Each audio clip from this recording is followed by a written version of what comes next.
Friends, మా కొత్త ఛానల్కి స్వాగతం. వెంకీ మల్లేశ్వరి కిచెన్ అండి మా ఛానల్ పేరు. నా పేరు దుర్గా మల్లేశ్వరి అండి. మనం ఈ రోజు నుండి సింపుల్గా వంటలు ఎలా చేయాలో నేర్చుకుందాం. మంచి మంచి వంటకాలు అన్నీ మన ఛానల్లో అప్లోడ్ చేస్తూ ఉంటాం. బ్యాచిలర్లు, కొత్తగా పెళ్ళైన ఆడవాళ్ళు అందరూ కూడా ఎలా నేర్చుకోవాలో వీడియో స్పష్టంగా చూపిస్తూ ఉంటాం. నచ్చితే లైక్ చేయండి, షేర్ చేయండి, సబ్స్క్రైబ్ చేయండి, పక్కనున్న బెల్ ఐకాన్ నొక్కండి. ఇవాళ మనం చేయబోయే రెసిపీ సేమియా అండి. వీడియోలోకి వెళ్దామండి.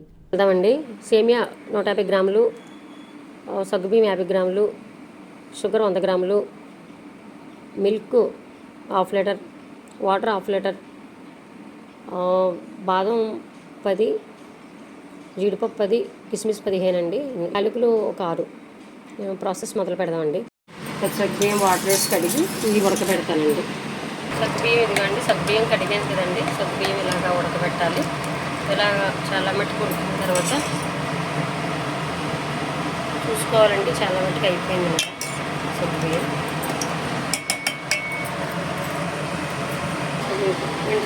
మిల్క్ వేయాలండి.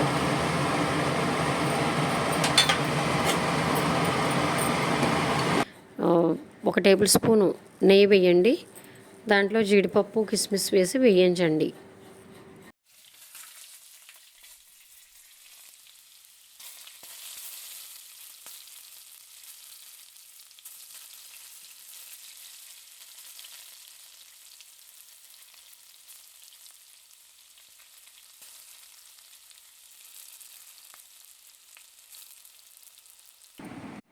వేయించిన జీడిపప్పు ప్యాన్లోంచి తీసేసి అదే ప్యాన్లో మళ్ళీ సేమియాలు వేయించండి.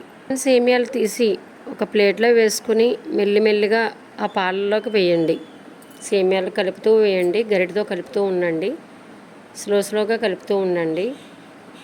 ఎందుకంటే లోపల ఉండలు కడతా ఉంటాయండి. అందువల్ల వేస్తూనే మెల్లిగా కలుపుతూ ఉండాలి అన్నమాట పాలల్లోంచి.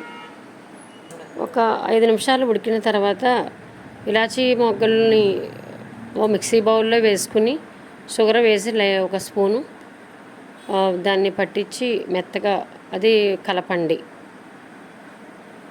సేమియాలో కలపండి. కలిపి స్టవ్ ఆఫ్ చేయండి. ఒక బౌల్లోకి ట్రాన్స్ఫర్ చేసుకుని పైన జీడిపప్పు, కిస్మిస్తో డెకరేషన్ చేసుకోండి. అంతేనండి, సింపుల్గా ఉంటుంది రెసిపీ. ఇది పిల్లలకి, పెద్దలకి కూడా చక్కగా తినచ్చు. వేసవిలో కూడా చాలా చల్లగా ఉంటుందండి. పూజా సమయంలో దేవుడికి పెట్టుకోవచ్చు. బర్త్డే పార్టీలకు కూడా తయారు చేసుకోవచ్చు. ఈ వీడియో మీకు నచ్చితే లైక్ చేయండి, షేర్ చేయండి, సబ్స్క్రైబ్ చేయండి, పక్కనున్న బెల్ ఐకాన్ నొక్కండి.